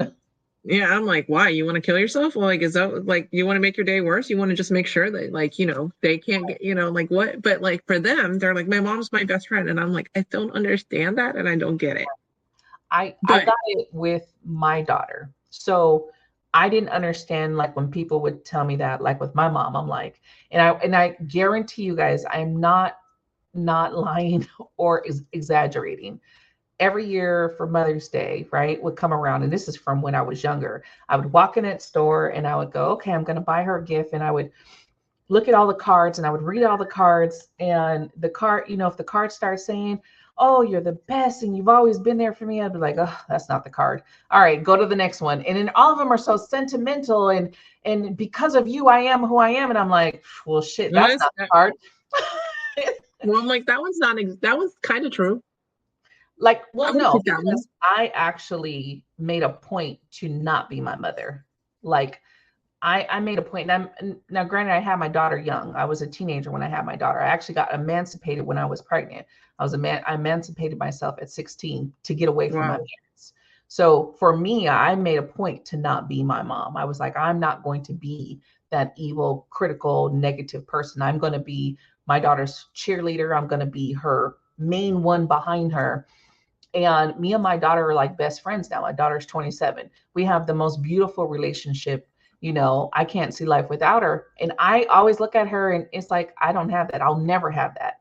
But I'm able to be that with her. So the ones that say that, now I can understand it because I have that bond with my daughter. But before, people would be like, oh, you need to talk to your mom. Oh, you need to make amends because she's going to die. And I'm like, I've already RIP the version of her that I wanted. I've already said my goodbyes to that version. If my mom is to die, there's nothing that I'm going to be like, oh, I should have called her more.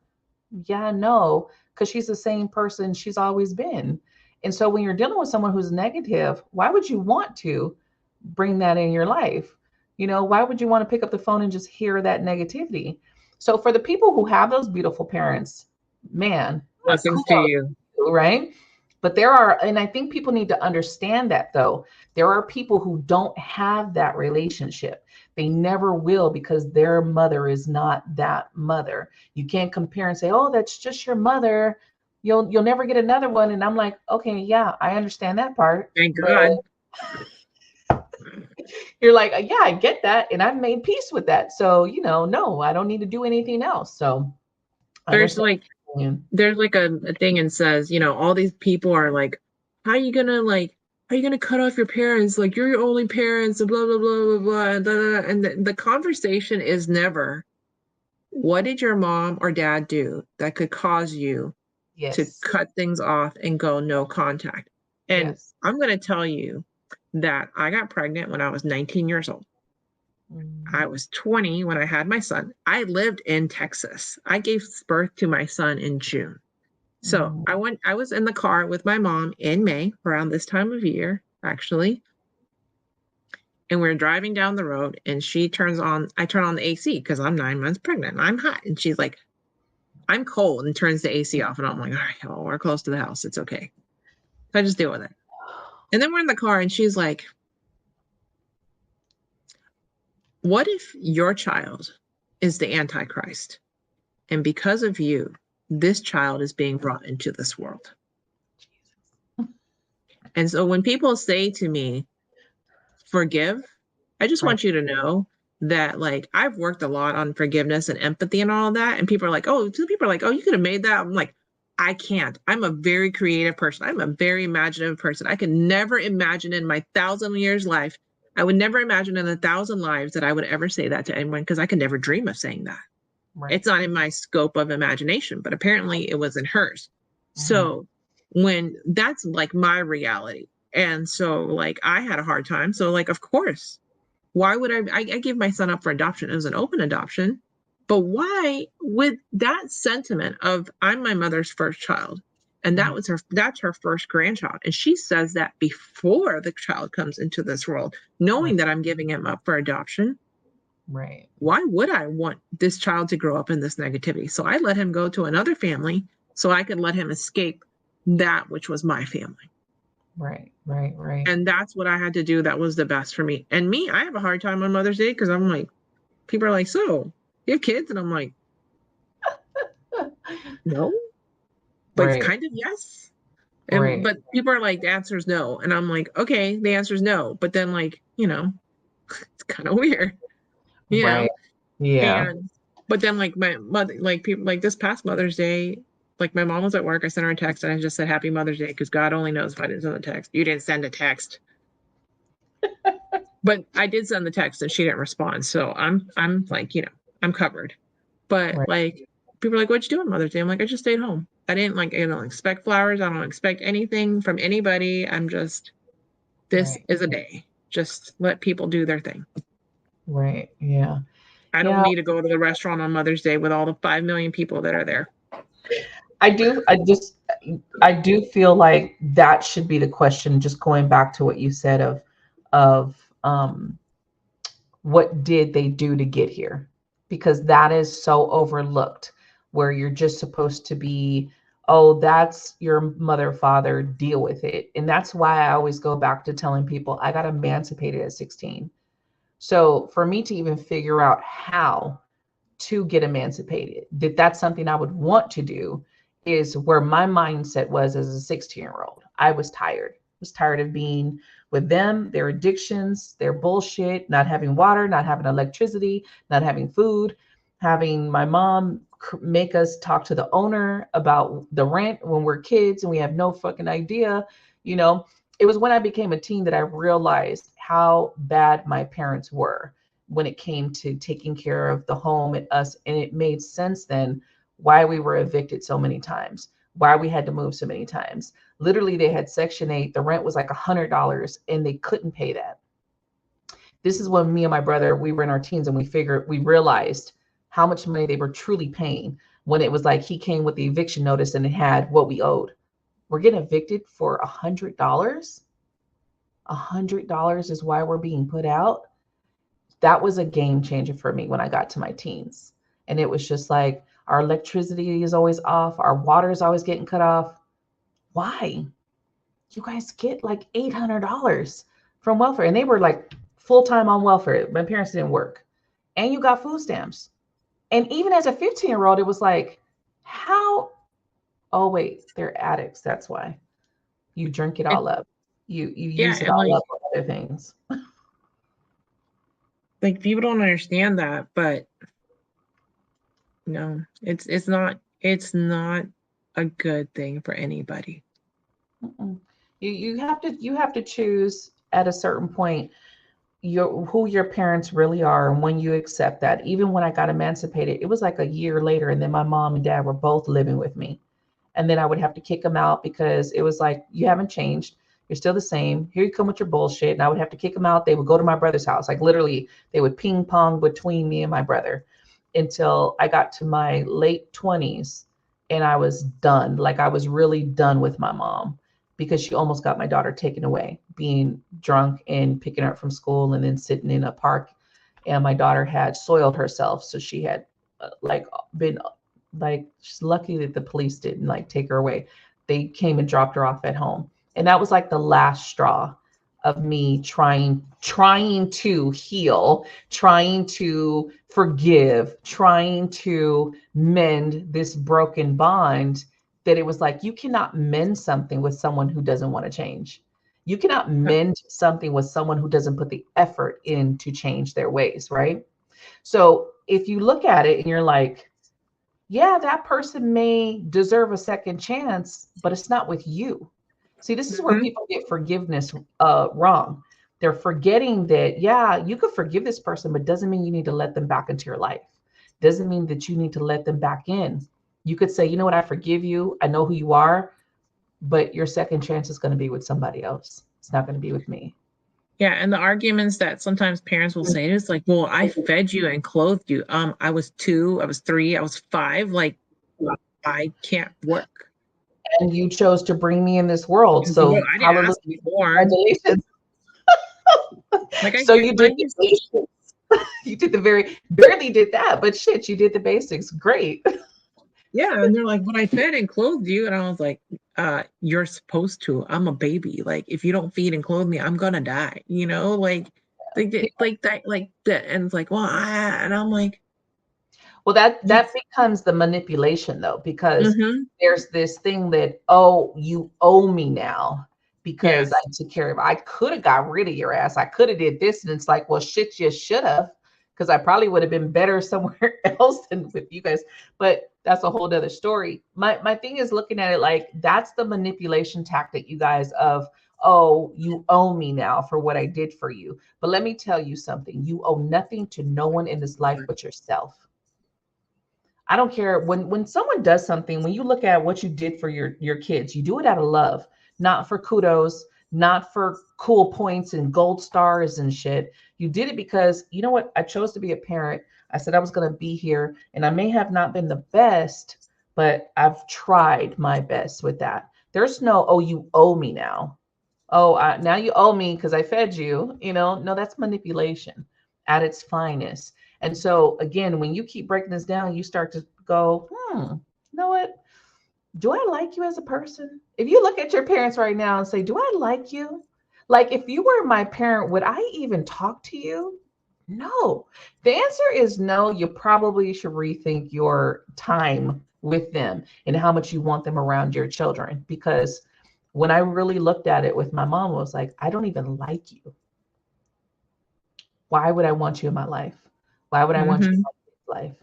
And that whole thing, we only have, this one person, or we only have a small family. It's like, and my family can stay small without the dramatic, shitty people. It's I like, mean, like, I have a bunch of like other families that I can go to, and I've made because, like, right, if your family, like okay, my favorite holiday is Thanksgiving. It's a national eating holiday. Like, how can you not love it, right?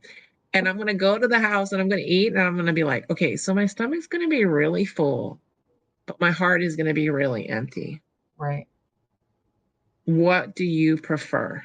right, And like when I lived in Massachusetts for a couple of years for Thanksgiving, people were like, what do you do? I was like, oh my God, I pick up Thai food the night before. I put it in the fridge. I wake up the next day. I wake up like 4 or 5 o'clock. I eat my food. I put it in the trash. Like no dishes. And I'm like, this was a good day. Like I'm a happy. And I just lay on the couch and watch TV. And they're like, what else did you do? And I'm like, that's it. I right, don't have to do anything else. I don't have to run around town to like 3 different Thanksgivings because that's the whole doing thing too. right. Like, are you happy? If Yeah. you are happy, then it doesn't matter what anyone else does. Hmm. Like I think about like maybe having Thanksgiving one day and people are like, what time is Thanksgiving? I'm like, whenever you want to show up, we'll just start putting food out at this time and this time and this time and whatever schedules whenever you show up. Yeah. I There's always going to be food. I don't celebrate Thanksgiving at all. Now, if someone invites me over, I'll gladly go over and bring a dish, but I don't celebrate it. For me, it's just another day. When I used to work for companies, it was like, hey, it's just another paid holiday that I get to sit at home and do whatever I feel like it, which is usually nothing.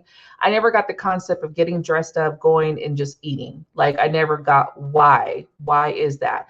Because I've never had a family to where we can actually have a moment of where we celebrate without it going into chaos or going into the fights or people over drinking, things like that. So when I got older, it was just like, what is the point of this? If all we're going to do is get to a point where someone's pissy drunk, someone's talking shit, someone's arguing, what is the point of this so-called Thanksgiving?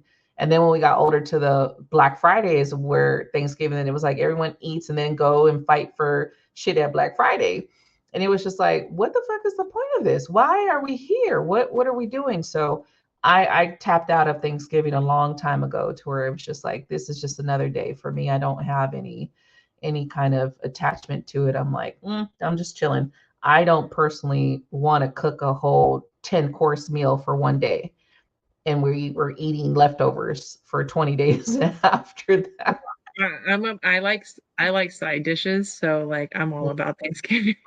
Now, I love some of the stuff like turkey and I love stuffing and things like that, but I just am not into the whole thing with Thanksgiving. To me, I'm just like, and then I have everyone no starts to go into the indigenous stuff and the killing the Indians, and it's just too much. It's too much. It's just like, yeah, I'm just gonna chill out and do nothing, I think I mostly go to people's houses, for Thanksgiving. So maybe that's what it is. It's just like, oh, you just go and then you eat, like every house has like different stuff. Last year You I can, door dashed on Thanksgiving. I was like, I'm about to door. I was door dashing people food everywhere because I do DoorDash on the side, and I love it. I actually love doing it. It's actually pretty cool. So I just was doing that on Thanksgiving. It was like, hey, no one else wants to go here. What did you know, whatever you ordered, and they'd have like grocery orders that come through. That's what I was doing. Because to me, I it's bet like you got good. I bet you got good tips. oh yeah, the holidays are really good. Are really good on on DoorDash.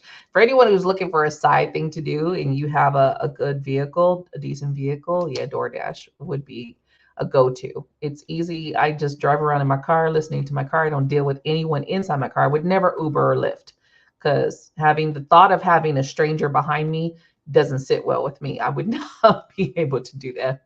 See, and the reason I never did DoorDash is because I lived in the city, Mhm. and in the city, some places, there's no parking, so you're trying to get up to the building, and there's no, and you're like worried about your car being towed. I'm like, yeah, no. Yeah, I don't So know if I would do it in a city. I'm in a small town, so for me, it's a small town. I don't think I would do this in a city. Now, not to say that you can't do it in the city, you guys, because I'm pretty sure you can. you I can. It's don't. just a little bit challenging, just like I mentioned. So Yeah, take it with a yeah, grain of salt from both sides of the yeah. But equation. I love it. It's a side thing. I do it whenever I want. I don't have to. I don't have to do it like I don't gotta go do 20 million hours. I could do 2, 3, 4 hours and still make decent money off of it. So you just have to remember that, you guys going back to I know I go off topic a lot, but It's okay. coming back to the whole point is you make this life, you're gonna make it what you want it to be, but you have to stay present in the now and truly believe that you deserve things, truly believe, and you have to be what you want. Just like I always tell people with love, you can't call love in and you don't even love yourself. So let that sink in. You cannot call love in and you don't even love yourself. So how are you going to call in money when you don't even know or believe that your value matches what you want to bring in? Your value of self has to match what you want to manifest because you are a physical being. Yeah, you have the spiritual side, but you're in the physical. So if you do not value the physical person you are, what's the rest of the value in your life? I mean, I know that my time is expensive. That's why I didn't go and do just the little menial jobs just to have money coming in, because then you come home and you're miserable, and then you're like, when do I need to work on myself? And that's what I was doing when I was working at the car dealership. Like, Yeah. I was working at the car dealership, and people are like, what do you do when you come home? And I'm like, they're like, oh, somebody was like, hey, what do you do when you get out of work? And I'm like, I go home. And they're like, don't you go out? I'm like, no, because I got incredibly selfish with my time off. And they're Mm. like, but I want to take you out on a date. I'm like, cool, come to the dealership and I'll screen you there. My coworker's like, you're screening your dates? I'm like, fuck yeah, I'm screening my dates. I don't know if you're a safe person. So you come in, I'll see if I jive with your personality. And if I don't, then I'm not going to go on a date with you. And now I know. And now I've met with you at the safety of the dealership. But Yeah. like, I met this one person and he went all like cuckoo. He went cuckoo, could chew on me. And I was like, block, bye. Wow. But it's like, I'm like, what? And so I was like, what is wrong with these people? But, learning that people are like, you want people to, I was like, I worked at the car dealership. I was a car salesperson. So like, that's what I was like. People are like, I would meet people and they're like, oh, because I call people on the phone, like, hey, are you interested? And they're like, oh yeah. And they're like, oh, you seem really nice. Why don't you come into the dealership so I can meet you? Oh, I don't have time. Okay, cool. I don't have time to meet you. I don't have time to meet you outside of work. Sorry. Same thing. Right, right, right. It's also too with that is because, we'll say, well, we have these people that come to us. Remember, the same saying is everything that glitters is in gold. So just because you got people interested doesn't mean you should be interested back, right? And part Mm-hmm. of the lesson behind it is understanding your worth. Say it ties into your value. If you just going with anything because, oh, I need something, well, you're worthless because you're just accepting whatever. Hold that value. Wait for that what you truly want to come in.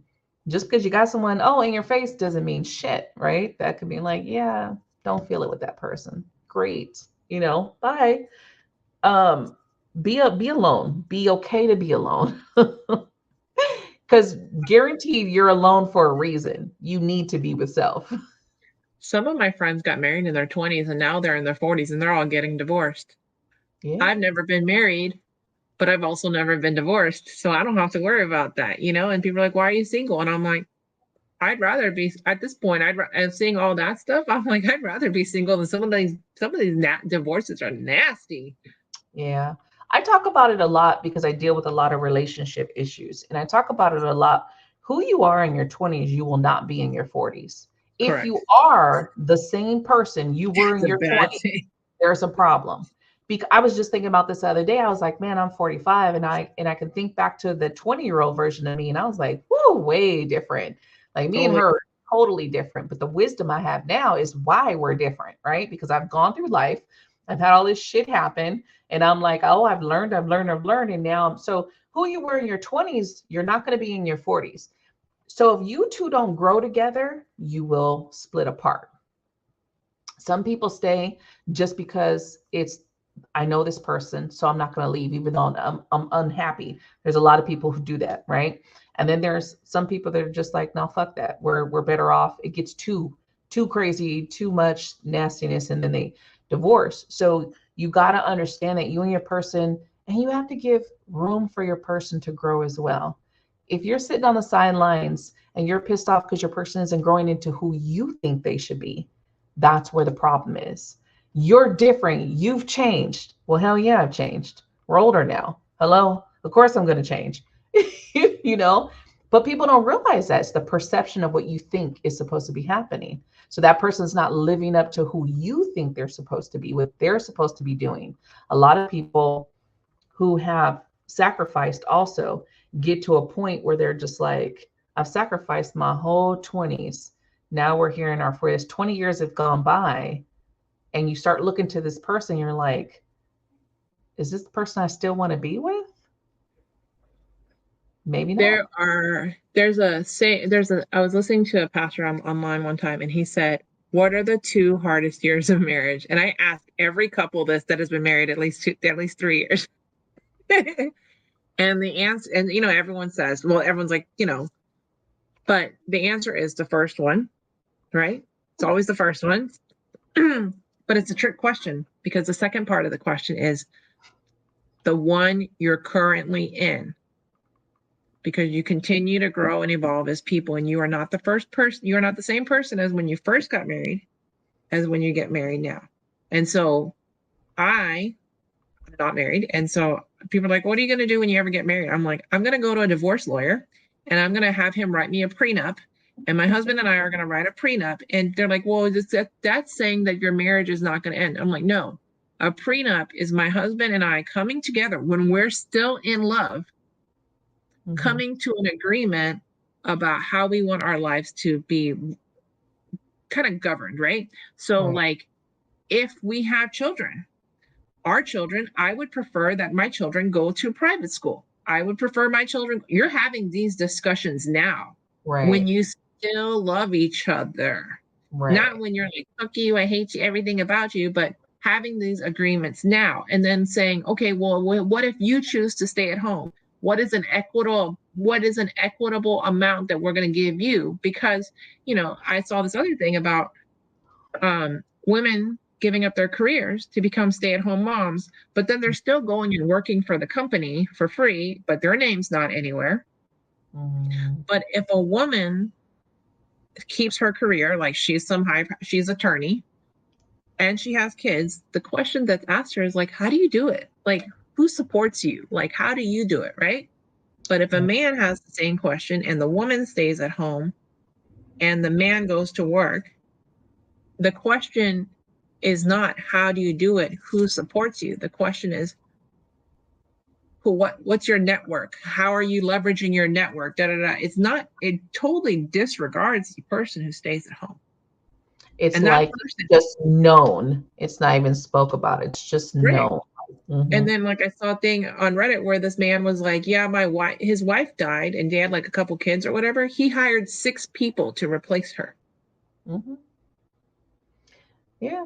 So Most people like don't there is, realize the job that comes to it. And I do have other podcasts. You guys we'll dive deeper into these kind of topics because they do go deeper, and there's ways to really kind of navigate through relationships and the way that you go into it. And I'll just say, be able to be open to evolve with your person, yeah, and understand that nothing is guaranteed forever. And if you can just enjoy what you have while you have, you're going to have a better relationship versus worrying and concentrating on all of those things, because people change, life changes. I mean, I'm 45 and the world has changed drastically in the last, 45 years. So it's like when you start to really look at that, you're like, none of us are guaranteed to be the same in 1 year. Anything can happen in a year. So be open to that, and it'll be better for you. Where we get stuck at is the expectations and what we think is supposed to be happening, and comparing to other people. And most of the people you're probably comparing to have shitty relationships. They're Instagram happy, Facebook happy, but in real life, that's the people you're like, oh my God, so and so and them just got a divorce. And you never saw that coming because they were Instagram and Facebook happy, but you didn't know what was going on in closed doors. So just remember that, you guys. I do got to wrap this one up. Thank you so much for coming and hanging with me. We've been on here 2 hours. Crazy. Definitely always a great conversation. You guys, again, I will have her TikTok link in the description below. Click on it, go check her out, go support her page. Also click subscribe, the like button if you're watching this. If you're listening to the podcast on the other streaming platforms, some of them do have ways to like the podcast and or leave comments under it. So depending on if you're on Spotify, Apple, or wherever you are, check to see if you have those in, and go ahead and click on those because it helps the podcast and the traction of the podcast. But thank you again. Anything last you want to tell the people before we get out of here? of course. I do have my one thing that I like to say to everybody, and that is that thank you so much for having me. We're so lucky that everything always works out for us, even when it comes to almost having 2-hour conversations and covering everything under the sun. But I'm so glad that you exist. And to all of you, that I'm so glad that you all exist. And thank you for listening. And I'm proud of you. And I'm so glad you exist. I'm proud of you. And I love you. And I hope you never, ever forget that somebody smiled today because of you. Because you are enough. You always have been. And you always will be. Period. I love it. All right, you guys. Thank you so much. And we'll see you on the next one. Bye.